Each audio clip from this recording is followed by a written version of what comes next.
आप हम किछु राम सीता विवाह में अहाँ सबके सुनाबऽ जा रहल छी।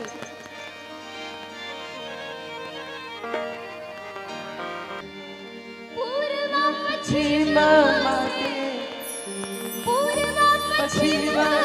से एले सुंदर दुल्हा जुड़ावे लगलन हे, जुड़ावे लगलन हे सासू अपनो नयनवा जुड़ावे लगलन हे सासू अपनो नयनवा। पूर्वा पश्चिमा से एले सुंदर दुल्हा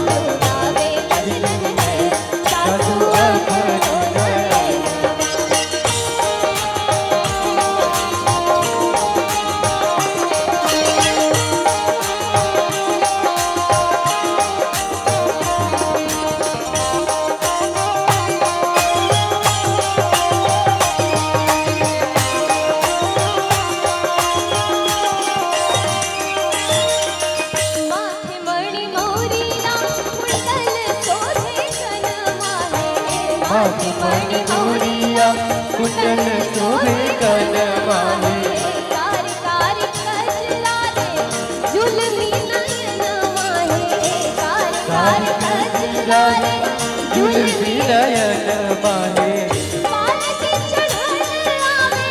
पान की चढ़ान आवे दुल्हा सलोनवा बाजैते आवे हे, बाजैते आवे हे सतरंगिया बजनवा बाजैते आवे हे, सतरंगिया बजनवा जुड़ावे लगलन हे सासू अपनो नयनवा।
नैया कनमा है, शुभे शुभे होवे लागल मंगल कनमा हे, शुभे शुभे होवे लागल मंगल कनमा है।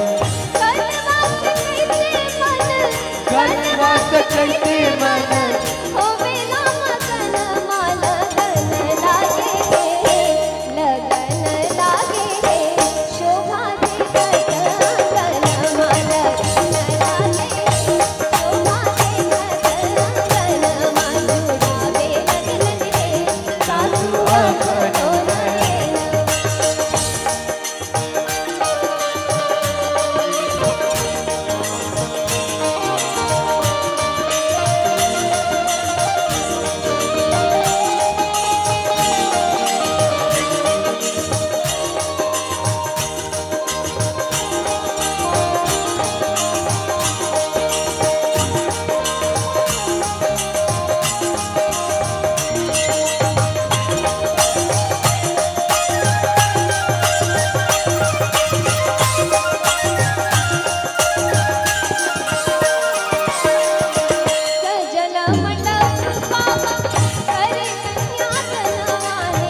सजन मंडप बाबा कर कन्यादान माहे, बरसेला नैना जैसे बरसे सावनवा हे, बरसेला नैना जैसे बरसे सावनवा मनवा कपट जैसे मनवा कपट